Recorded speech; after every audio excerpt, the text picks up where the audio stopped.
코로나 바이러스 감염증 19 국내 발생 현황을 말씀드리겠습니다. 국내 발생 신규 확진자는 62명입니다.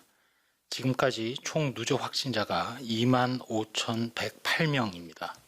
신규로 78명이 격리 해제되어 현재 1,407명이 격리 중입니다. 위중증 환자는 84명이고 어제는 사망자가 2명 발생하였습니다. 명복을 빌면서 유가족분들에게 애도의 말씀을 드립니다. 국내 주요 발생 현황을 지역별로 오늘 낮 12시 기준으로 말씀드리겠습니다. 시점에 따라서 통계 수치는 변경 가능합니다. 먼저 서울특별시입니다. 중랑구 이마트 상봉점 관련해서 1명이 추가되어 총 8명이 확인되었고, 송파구 잠원 의료기기와 관련해서 조사 중 8명이 추가되어 총 16명의 확진자가 발견되었습니다.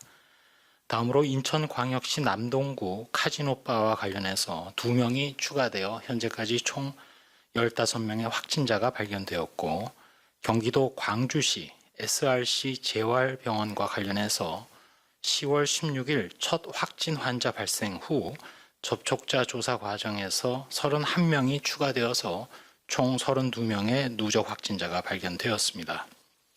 부산광역시 햇드락 요양병원 관련하여 1명이 추가 확진되어 총 59명의 확진자가 발견되었습니다.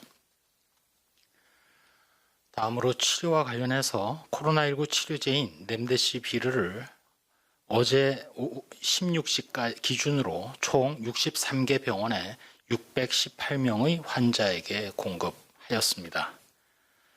다음은 생활방역과 관련된 내용입니다. 최근 행정안전부에서 운영 중인 안전신문고에 신고된 사례를 보면 특별히 학교 관련된 위반 신고 사례가 늘어나고 있습니다. 특정한 대학교의 휴게실에서 감독 직원의 부재 시 휴게실 이용자들이 마스크를 착용하지 않거나 교내의 구내식당의 급식 담당자가 마스크를 부실하게 착용한 채 대화와 배식을 하여 신고가 되었고, 실제 실습 수업 시에 열이 나는 학생이 수업에 참여하고 교수는 마스크를 착용하지 않은 상태로 강의를 하는 등 학교 대면 수업에서의 위반 신고 사례를 말씀드립니다. 저희 중앙방역대책본부에서는 주말 동안 행사, 가족이나 각종 소모임 등을 통한 추가 전파 위험에 대해서 각별한 주의를 촉구드리며, 동시에 가을을 맞아 산행이나 야외 활동을 할 경우에도 방역수칙을 꼭 준수해 주십사 말씀드립니다. 특별히 종교시설에서는 소모임, 주말 행사나 단체 식사 등은 자제해 주시고 방역 조치에 적극 협조해 주시기 바랍니다. 산행과 관련해서 안전한 산행을 위해서는 단체 산행을 자제해 주시고 하시더라도 동행 인원은 최소화해 주시기 바랍니다. 비록 개방된 야외 공간이라 하더라도 다른 사람과 2m 이상 거리 두기가 어려울 경우에는 반드시 마스크를 착용해 주시고, 다만 산행 중에 숨이 차시거나 호흡이 어려운 경우에는 거리 두기가 가능한 공간에서 마스크를 벗고 휴식을 취하시는 것이 좋겠습니다. 또한 다른 사람과 음식을 함께 먹는 경우 가급적 마주보지 않고 대화를 자제하며 음식은 개인별로 덜어서 드시도록 권고드립니다. 끝으로 한 말씀 드리겠습니다. 사회적 거리 두기를 1단계로 조정한 후 일주일이 지나고 있는 상황입니다. 이제는 본격적으로 변화된, 조정된 거리 두기의 영향을 우리가 볼 수 있는 시기라고 말씀드릴 수 있습니다. 지난번 국민 여러분 한 분 한 분 덕분에 거리 두기 단계를 조정할 수 있었다고 말씀드린 적이 있습니다. 현재 우리나라 국내 코로나19 발생은 2자릿수로 유지되고 있습니다. 그렇지만 최근에 특정한 시설, 예를 들어 부산과 경기도 광주의 요양병원, 의정부에서 재활병원 등 특정한 지역이나 시설에서 집중 발생 사례가 나타나고 있고, 이를 통해서 전체 발생 규모에 영향을 주고 있습니다. 여전히 긴장감과 경각심을 늦출 수 없고 집단 발생 그리고 고위험군 감염을 계속 경계해야 하는 상황입니다. 특별히 이 시간 경기도에서 회의를 참석하고 있는 우리 박영준 역학조사 팀장의 중요한 의견으로는 젊은 층을 중심으로 유흥시설이나 음식점 등에서의 전파를 가장 우려하고 있습니다. 전 세계 발생은 더욱 암울한 상황입니다. 아마도 이번 주말을 지나면 전 세계 누적 확진자 수는 4천만을 넘어설 것으로 보고 있습니다. 미주 대륙 그리고 유럽의 주요 국가들이 사실상 코로나19의 2차 대유행으로 가고 있습니다.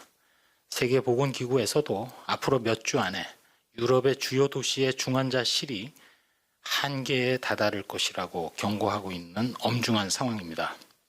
우리도 이러한 해외의 폭발적 상황을 반면교사로 삼고 거리 두기와 마스크 착용, 손위생 같은 생활방역 수칙을 일상화해서 거리 두기 조정 이후에도 코로나19를 장기적으로 억제하는 변화된 일상으로 나아갈 수 있도록 다 같이 최선을 다해 주셨으면 합니다.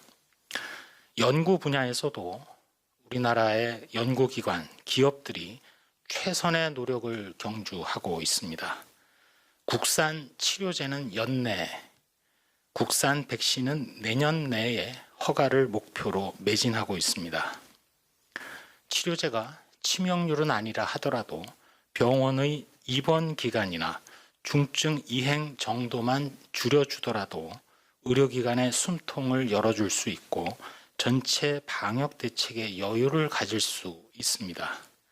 역시 코로나19 이후의 안전한 세상을 이끌어줄 중요한 계기를 치료제와 백신이 만들어줄 가능성이 있습니다. 며칠 전 정책기획위원회가 주관하는 토론회에서 어느 경제학 교수께서 일반 국민들은 거리 두기 강도에 관계없이 코로나19가 발생했다는 소식 자체만으로도 경제와 일상 활동에 위축되고 영향을 받는다고 언급하셨습니다. 다시 말하면 어찌되었던 건 간에 코로나가 19 발병 규모를 줄여야만이 국민들이 안심하시고 모든 영역이 활성화될 수 있다는 의미입니다.